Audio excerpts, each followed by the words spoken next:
There have been calls to action to help end the enslavement of blacks in Libya, a situation which was brought to the fore when reports surfaced about the sale of African migrants in that country. The Pan-African Consciousness Renaissance has lent its voice to this call. TVC News' Bukola Samuel Wemimo joins us live from Ikoyi.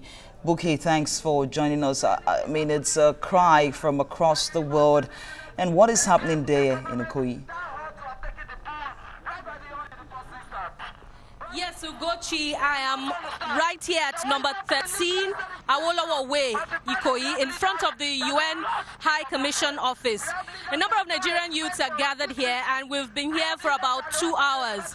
At the start, at about 10 in the morning, leaders of the organization addressed youths in front of the UN office here before they now moved, continuing the protest walk down to the ECOWAS office on the same road on Awolowo Way, Ikoyi. You know, ever since the pictures started surfacing online of Africans enslaved in Libya and then confirmed by the CNN reporter Nima Ebiga, there's been a lot of outrage, condemnation against the conduct.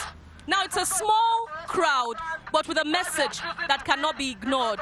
What the Pan-African Consciousness Renaissance Group is saying that youths should be aware of what is happening. They should be aware of their rights. They are affirming their pride in their blackness, in their Africanness. And of course, they are turning the narrative not just to condemn the conduct in Libya, but of course, the causative factors of enslavement in Libya, while Africans are embarking on the perilous journeys through the desert to the Mediterranean in a bid to crossing to a seldom greener pasture in Europe. Now, they have been generating different angles to the conversation here in Ikoyi, but there's a different angle to it.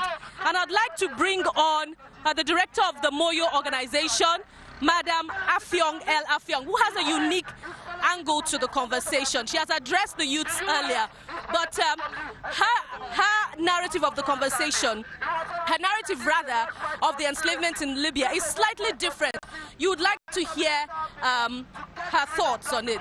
Thank you, madam. Now, I heard you addressing the youths earlier on, and you were talking about how the West is complicit in the enslavement in Libya, how rarely Europe has signed a pact with Libya to check the movement of Africans so that they can have access to the oil. Tell us more about that organ sale that you talked about. Well, you know, even before President Gaddafi was assassinated by the NATO alliance, you know, with America and, you know, the European countries, they had signed a pact, you know, to try and keep African migrants out of Libya, you know, to keep us out of Libya. Now, obviously, yes. So the Europeans had signed a pact, you know, with the Arabs, you know, to keep us out, you know, to detain us on the coastline, you know, when we come. Now, then they went ahead and assassinated Gaddafi because they wanted access to Libyan oil, and because Gaddafi was going to change the currency, you know, of oil trading, you know, from dollars into gold dinars. You know, so that was obviously going to underwhelm, you know, the Western economy. So they assassinated Gaddafi like a dog on the streets of Libya.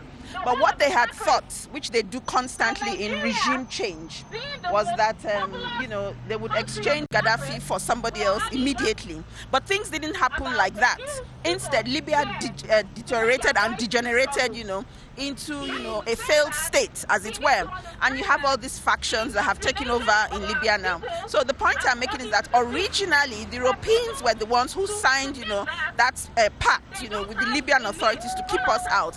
But historically, Arabs have always had a discriminatory attitude to Africans. The Arabs were the first people to enslave us across what is called the trans-Saharan slave trade.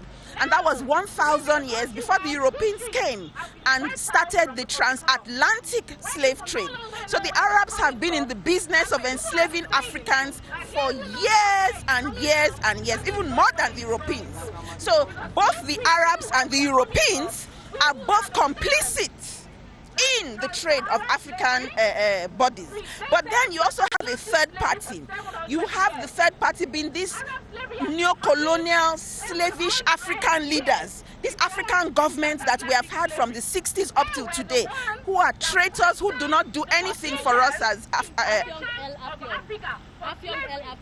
yes, who do not do anything for us as Africans. You know, they don't protect us. They are incapable of defending us. So you find that at the end of the African masses are just trapped. We're trapped. We're under the power of European forces. We face the discrimination from Arab forces. And of course, we face collapsing economies right here in our own countries because we have neo-colonial leaders. These our young people are running out, attempt to get a better life for themselves. But precisely because the African governments have removed history from the curriculum of the schools here, our young people have no sense of history, because if they had a sense of history, they wouldn't go anywhere near the Sahara, because they would know that Arabs have been selling us, you know, black people at the first commodities on the stock exchange. We were the first to be sold. Black people's, you know, labor was what developed America. Black people have been taken into the Arabias for, you know, hundreds and hundreds of years, and they're continuing this. The other point I want to quickly make is this. This current issue of Africans being sold, it's not a new thing. It's been happening. The European governments know about it. The Arab governments know about it. And the African governments, including the Nigerian government, know about it. Can you prove this? Oh, absolutely. It's there in their intelligence reports. You know, some reports are being, you know, revealed now that they knew all these things. But they choose not to do anything because as far as African governments are concerned, they are thieving governments. They are more interested in what they're able to steal from the people. Now, the CNN, and let's come to that, because you must ask yourself a question. If America and other countries have known about the slave trade, how come they're only releasing it just now? The reason why they're releasing it just now is that they need to whip up a frenzy, an outrage all over the world, exactly as we are reacting now. Just like we have this demonstration today. They whip up a frenzy around the whole world so that the whole world is angry. That then gives them an excuse to go and invade Libya. Now, they're going to invade Libya very soon. A second time, yes. Not to save the black people there, which is the narrative they'll tell us, but they need to get access to Libyan oil, which they haven't been able to get access to because of all the rebels in Libya. So, as Africans, we must have a sense of history. We must understand world politics. We must see how the world operates. We are too naive. We believe things at face value. So, the Europeans, the European Union, I think just yesterday in the EU-Africa Summit in Abidjan, just announced that there's going to be an EU armed force, you know, going into Libya. They want to put boots on the ground, but they're not going there to liberate Africans. But that's the narrative, that's the excuse. They're going there to have access to Libyan oil and to organize Libya, because they thought that when they get rid of Gaddafi, they'll be able to have access, because Gaddafi did not give them access to the oil. Libyan money was used for Libyans. Now they've killed Gaddafi, gotten him out of the way, and Libya is in chaos. The same thing they did with Iraq. They killed Saddam Hussein. Iraq is in chaos. Of course, they've removed Zimbabwe. History will prove what is correct, you know, who is correct and who is wrong. So these are all the dynamics, you know, and it's a sophisticated issue going in conversation there, Bukola. We might have to just end it here. We just have to take a break.